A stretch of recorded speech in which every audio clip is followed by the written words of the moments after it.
Aujourd'hui, nous allons parler de ça. Nous allons parler des boissons énergisantes. J'en ai 3 à vous présenter. Ben non, pas à vous présenter. Ben j'ai pu me prendre 3 boissons énergétiques de différentes contenances. Donc voilà, on a les 2 là. Ça, tout le monde connaît. Ça, je pense que c'est plus connu en France ou en Europe, je sais pas, ou en Occident. Et il y a également ceci. Donc, ces différentes contenances. On a le plus petit, celui-ci dont la contenance est de 25 centilitres, c'est-à-dire 250 millilitres. On a celui-ci dont la contenance est de 355 millilitres et on a le patron des patrons dont la contenance fait 500 millilitres, c'est-à-dire un demi-litre. Les boissons énergisantes sont un concentré de substances stimulantes dont le but est de donner un regain d'énergie à leurs consommateurs. Que contiennent-elles vraiment? Sont-elles novices pour la santé? Sont-elles plus dangereuses que les sodas? Eh bien, je vous dis tout dans cette vidéo. Salut à toi, bienvenue sur ma chaîne, mon nom c'est Comfort Adeyema et ici je te parle de bien-être au quotidien. Je prône le bien-être sur ma chaîne comme étant un mode de vie et mon objectif est de t'amener à poser des actions plus saines au quotidien afin d'adopter une bonne hygiène de vie.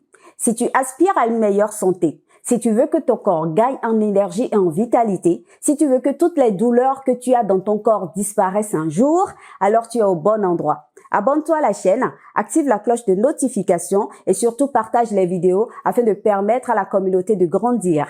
D'entrée de jeu, nous allons parler des teneurs des boissons énergisantes. Vous savez quoi? Les boissons énergisantes possèdent des ingrédients actifs variables selon la région du monde, la saveur et la marque. Vous imaginez déjà la qualité des boissons énergisantes qui sont vendues en Afrique. La composition des boissons énergisantes varie d'un fabricant à un autre. Alors, on y trouve généralement pour une canette de 250 ml de la caféine, environ 80 mg. Ça veut dire que quoi? Dans une canette de 250 ml, d'accord, on a 80 mg de caféine. Et vous savez quoi? Selon les individus, elle produit un effet plus ou moins important. C'est-à-dire que la caféine produit un effet plus ou moins important selon les individus. À forte dose, elle provoque des effets secondaires cardiovasculaires tels que l'hypertension artérielle, la tachycardie, etc.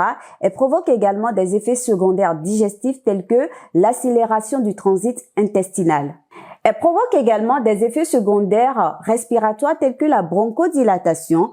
Elle a également un effet diurétique, ça veut dire qu'elle a des effets secondaires urinaires. Elle provoque également des effets secondaires neurocomportementaux tels que l'anxiété, l'irritabilité, l'énervement, des tremblements, etc. Dans une boisson énergisante de 250 mg, vous avez également une substance appelée taurine à hauteur de 420 mg à 1 g.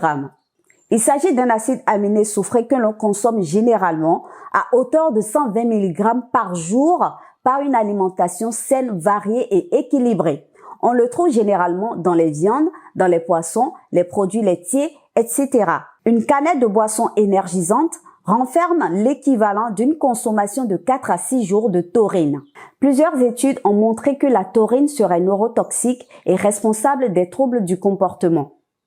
Elle nuirait également au processus de la détoxication de l'organisme. Une canette de 250 mg de boisson énergisante renferme également une substance appelée ginseng à hauteur de 80 mg. D'un individu à un autre, les effets du ginseng sont assez variables.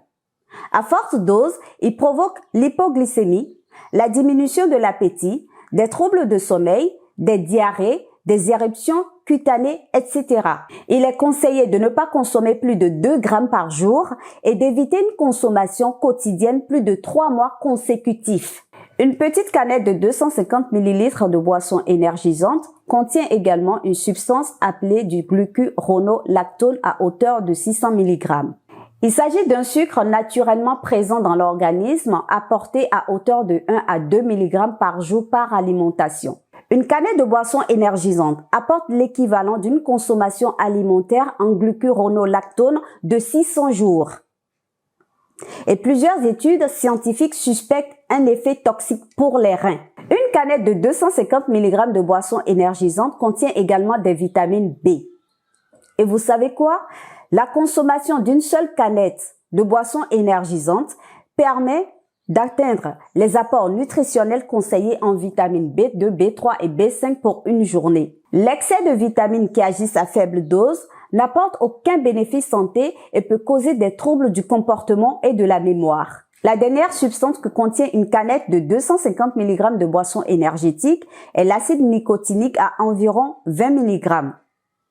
Et pour votre information, l'acide nicotinique est naturellement produit par le foie. Consommer 2 canettes de 250 ml de boisson énergisante revient à ingérer 40 mg d'acide nicotinique, soit presque la valeur journalière limite de sécurité. Qu'est-ce qu'une valeur journalière limite de sécurité? C'est la quantité maximale de nutriments qu'une personne peut consommer sans risque pour sa santé pendant toute la durée de sa vie. Ceci dit, la boisson énergisante est donc un problème de santé publique. Pourquoi? Tout simplement parce que, en raison de leur composition, les boissons énergisantes sont pointées comme ayant des effets néfastes sur l'organisme.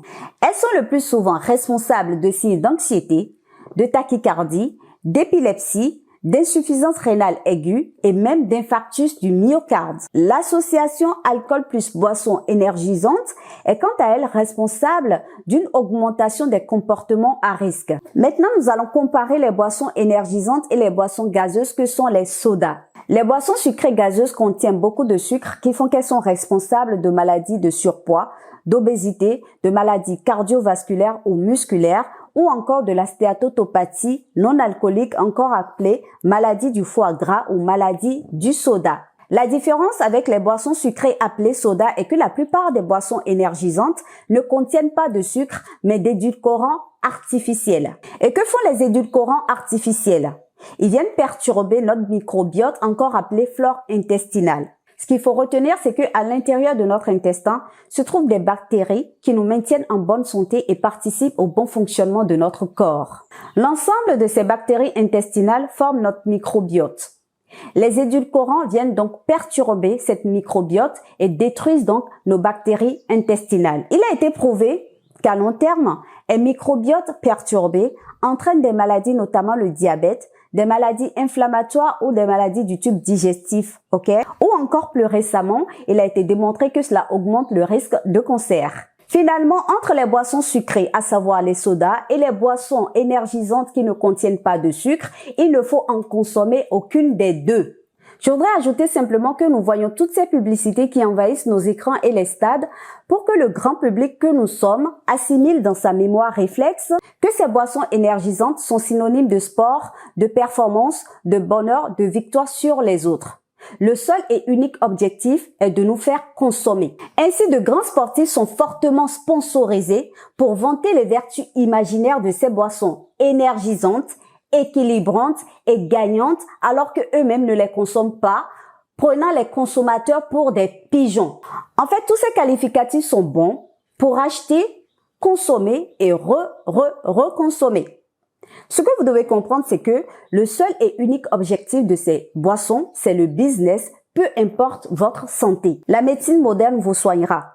Elle soignera votre obésité en vous mettant un anneau dans l'estomac. Elle vous soignera en vous prescrivant des ordonnances à n'en plus finir. Mais ce qu'elle ne fera pas, c'est qu'elle ne vous guérira pas de toutes ces nombreuses maladies causées par ces boissons énergisantes. Le ministère de la Santé déconseille la consommation de ces boissons par les femmes enceintes, les enfants et les sportifs et recommande de ne pas associer ces boissons à des boissons alcoolisées, des substances ou des médicaments ayant une action sur le système nerveux central ou des effets neurologiques. En 2012, une Américaine a été retrouvée morte suite à une arythmie cardiaque causée par une surdose de la caféine contenue dans la boisson énergétique. Un grand conseil, n'en consommez pas quelles que soient vos bonnes raisons. Ces boissons énergisantes sont dangereuses pour votre santé. Tout comme les boissons gazeuses comme le Coca-Cola, les boissons énergisantes sont également des pourritures qui viennent détruire vos organes. N'oubliez pas que nous sommes ce que nous consommons. Voilà, c'est la fin de la vidéo. J'espère qu'elle vous aura plu. J'espère que vous avez appris beaucoup de choses. N'hésitez pas à me dire ce que vous en pensez dans les commentaires. Partagez la vidéo, likez-la et surtout pensez à vous abonner à la chaîne. Activez la cloche pour être notifié des prochaines vidéos et surtout, prenez soin de votre bien-être au quotidien. On se dit à très vite pour une nouvelle vidéo.